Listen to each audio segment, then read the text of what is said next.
And we also have, as I've been telling you and predicting, and it's come true, record cold weather in Cancun during the global warming event. I'm telling you, and I told you last week, God has a wicked sense of humor.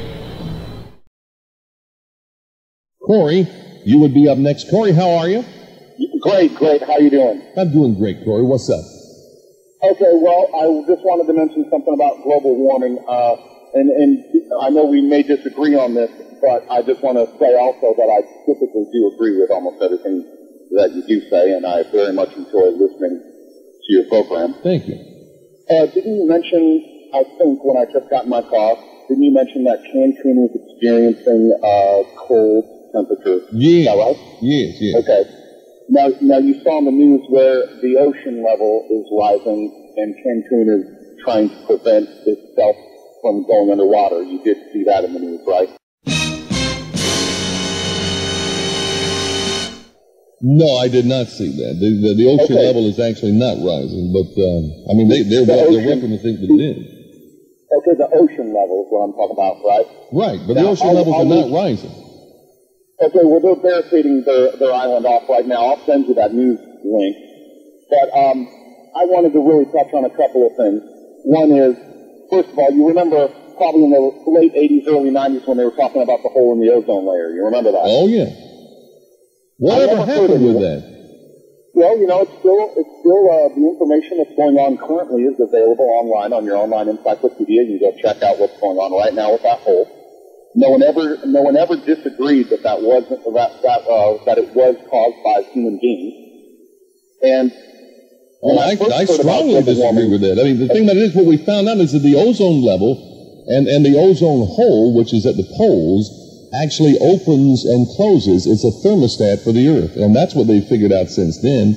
I always wondered why it was that somebody spraying hairspray in New York City was causing a hole in the ozone in the Antarctica. And there you go. I agree with you on that. Yeah. So now, when I first heard about global warming a few years ago, the only thing I did is I just read the encyclopedia. I didn't go to Al Gore or anything about, scientific information. And quite a few years ago, when I read about it, it explains that the deterioration of the atmosphere is allowing during summer for it to get warmer, and during the winter for it to be colder. But overall, the ice caps were melting, which we can see via satellite right now. Right, in the North Pole they are. In the South Pole, they're actually growing. Okay, and this, anyone can go online and check and completely disagree with you on with factual information as ice caps have been breaking off in large chunks and floating off. In the North, yes, in the North. But in the South, they've been expanding. In the Antarctic, in between Australia and the Antarctic. Well, no, in the eastern part they have, but in the western part it's been growing like crazy. So we're changing the soil a bit. Okay, that's all right. No, I'm just telling you what's going on. There's more ice total in Antarctic than there was before. Okay, I might disagree with that, but I'll there's nothing you can't disagree with. I'm getting my information from NASA and NOAA that check this, and from the scientists that actually check the snowfall.